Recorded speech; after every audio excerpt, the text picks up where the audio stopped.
Delhi NCR में स्थित अलवर जिले का रानोट गांव अरावली की पहाड़ियों के मध्य स्थित एक छोटा सा गांव है। आबादी करीब 4000 है। ग्रामीणों के मुताबिक इस गांव की स्थापना आज से लगभग 600 से 700 वर्ष पूर्व हुई थी। मेरा गांव तकरीबन 700 साल पुराना है। इसके अंदर एक संत हुए थे जिनको बाबा चौंतलाल के नाम से गांव वाले जानते हैं। वो घोड़े के ऊपर सवारी करते थे और जनता के सुख दर्द के अंदर जनता की मदद करते थे।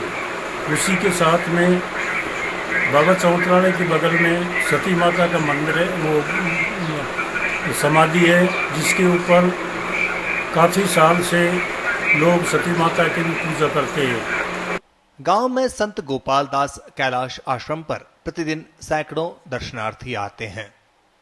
आश्रम के चमत्कार और गाय प्रतिमा की पूजा के बारे में यहाँ के लोग बड़े गर्व से बताते हैं कि बाबा घीसादास महाराज जी का मंदिर है और इसमें गौ माई का ये मूर्ति लगी हुई है जो कि बहुत ही प्रसिद्ध है। और यहाँ पर एक बार क्या हुआ था कि 3-4 सेवक आ गए थे महाराज जी के पास। तो महाराज जी ने कहा कि चाय बना लो। तो महाराज जी सेवकों ने बोला महाराज जी से कि महाराज जी चाय के लिए दूध तो है नहीं चाय के लिए, तो कैसे बनाएं। तो बोला आप महाराज जी ने बोला अपनी गौ माई है उसका दूध निकालो और चाय बनाओ। तो बोला महाराज जी गाय तो ब्याई हुई नहीं है तो कैसे दूध देगी। तो महाराज जी ने उस पर थप्पी मारी और गाय ने दूध दिया। और सेवकों ने यह चमत्कार देखकर बहुत ही खुश हुए और इसकी मान्यता आज भी है। लोग इन्हें बहुत जोर शोरों से पूछते हैं। ये हमारे महन जी हैं जो हमारे रानोट ग्राम पंचायत के फिलहाल सरपंच हैं। इस मंदिर के गद्दे पे अब यही है। यहाँ के पूर्व महाराज भी हुए थे। इस मंदिर से मेन आस्था पशुओं से जुड़ी हुई है। जो पशु दूध में प्रॉब्लम आती है वो यहाँ दूध चढ़ाते हैं और भभूति ले जाते हैं, उससे उनके पशु सही हो जाते हैं और जो भी अपनी मनोकामनाएं मांगते हैं वो सब पूर्ण होते हैं। गांव के लोग काफी मेहनती हैं। युवाओं का रुझान भारतीय सेना और पुलिस सेवा में अधिक है। गांव में लगभग 150 लोग ऐसे हैं जो केंद्र सरकार से पेंशन प्राप्त कर रहे हैं। लगभग 70 जवान सेना में कार्यरत हैं।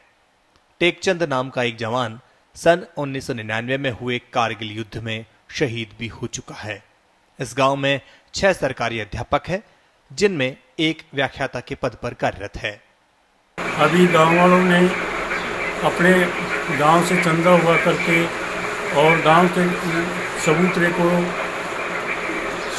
रेलिंग लगा करके जानवरों के लिए बहुत बढ़िया स्थान बनाया है जिसके अंदर की जानवरों को खतरा ना हो, बिल्ली या कुत्ते जानवरों को ना खा सके। गांव में सती माता का मंदिर भी है जिसमें लोगों की बड़ी आस्था है। मंदिर में ग्रामीणों के द्वारा हर वर्ष भंडारे का आयोजन किया जाता है। गांव में सभी जातियों के लोग आपस में मिलजुल कर भाईचारे के साथ प्रेम से रहते हैं। हालांकि गांव के 15-20 परिवार दिल्ली और जयपुर पलायन कर गए हैं। मेरे गांव रानोट के अंदर सभी जातियां हैं, छोटी बड़ी। ब्राह्मण हैं, बनिए हैं, जाट हैं, कारीगर हैं। पढ़ाई के मामले के अंदर 5 टीचर हैं हमें यहाँ, जो एक प्रोफेसर है, 4 टीचर थे सेकंड ग्रेड के, एक बच्चा 3rd ग्रेड में लगा अभी।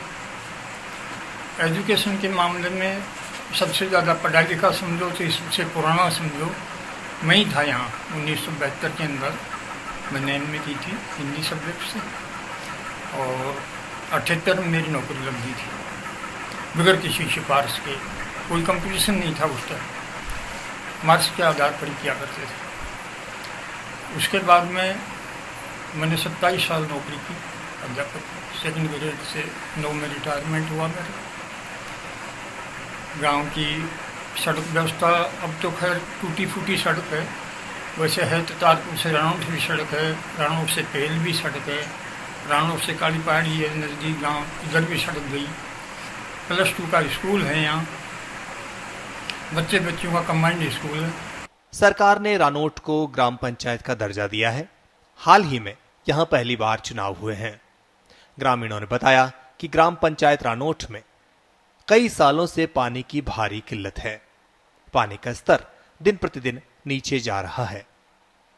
फसलें भी पानी के कारण नहीं हो पाती।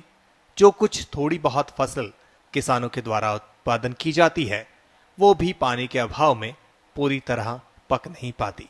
हमारे गांव का मान पानी की समस्या है और डोलती मटकी लेकर जाना है। हमारे कोई रोड के ऊपर कोई साधन नहीं है, सड़क टूटी पड़ी है और बहुत परेशानी आ रही है सब तरह की। यातायात के साधनों का भी यहाँ पर अभाव है।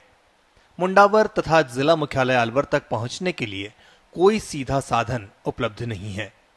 ग्रामीणों को मुंडावर और अलवर जिला मुख्यालय तक पहुंचने के लिए खासी मशक्कत करनी पड़ती है।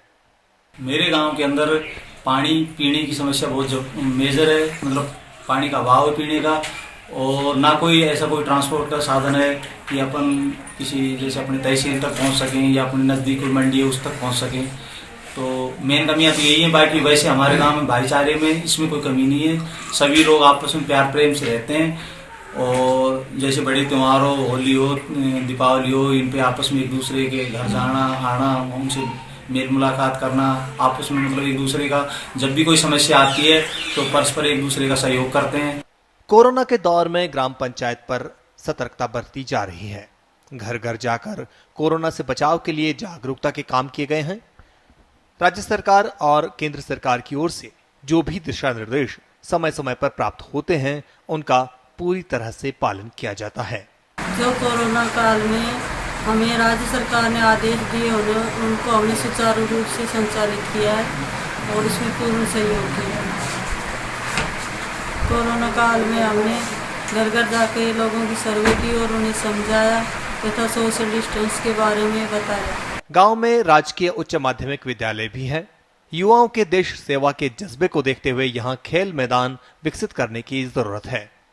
युवाओं को खेल से संबंधित तमाम सुविधाएं उपलब्ध कराई जाएं तो वे गांव के साथ साथ समाज और देश का नाम भी रोशन कर सकते हैं। अभी हमारे गांव में जिस तरीके से बताया जाए कि हमारे आज गांव में जो कनेक्टिविटी की सबसे मोटी समस्या कनेक्टिविटी की साधन की बहुत मोटी समस्या है। गांव के लोग अपने पर्सनल साधन है तो आ जा सकते हैं, बाकी नहीं हो सकते। यही बात समस्या है। पानी की समस्या बहुत ज़्यादा किल्लत है। गांव के लोग पानी के लिए बहुत ज़्यादा परेशान हैं, रात को परेशान होते हैं। पानी पीने का नहीं है तो पानी पीने का होना चाहिए। सबसे ज़रूरी चीज़ तो पानी और कनेक्टिविटी दोनों सुविधाएं ये। दूसरी चीज़ शिक्षा का स्तर। शिक्षा स्तर के बारे में बात करें तो गांव में अच्छी स्कूल है, ये सौभाग्य की बात है कि बहुत अच्छा ग्राउंड है, बहुत अच्छी स्कूल का वो है, लेकिन एक टीचरों की सुख सुविधाएँ और बात पढ़ाई की और साथ साथ में खेल के प्रति हमारे गांव के बच्चे बहुत अच्छे हैं। मैं खुद 96, 97, 98 का नेशनल मेडलिस्ट हूँ, लेकिन उसके बाद में गांव में सुविधा न होने की वजह से आज भी बच्चे आगे खेल में भाग नहीं ले पाते क्योंकि उनके पास साधनों का अभाव है। तो सभी से अगर आप ये मेरी बात आगे तक पहुंचा पाए, जनप्रतिनिधियों को भी हमने आज तक अवगत करवाया कि सर कैसे भी हो जाए गांव में कुछ ऐसी सुविधाएं करवाई जाए कि जिससे गांव के बच्चे आगे तक पहुंचें, जिले में, राज्य में और देश में नाम रोशन कर पाए, आगे खेल पाए।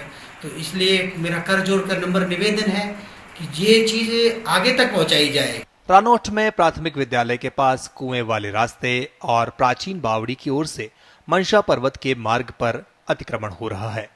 इससे माता के भक्तों और श्रद्धालुओं को आवागमन में परेशानी का सामना करना पड़ता है। साथ ही मनशा पर्वत की तलहटी के आसपास बेतरतीब ढंग से अतिक्रमण कर मकानों के बन जाने से और सरकारी भूमि पर अतिक्रमण कर लिए जाने से मंदिर का सौंदर्यीकरण भी खासा प्रभावित हो रहा है। प्रशासन को इस ओर ध्यान देने की जरूरत है। मुंडावर से लोकेश के साथ अलवर से प्रदीप की रिपोर्ट, पत्रिका टीवी, राजस्थान।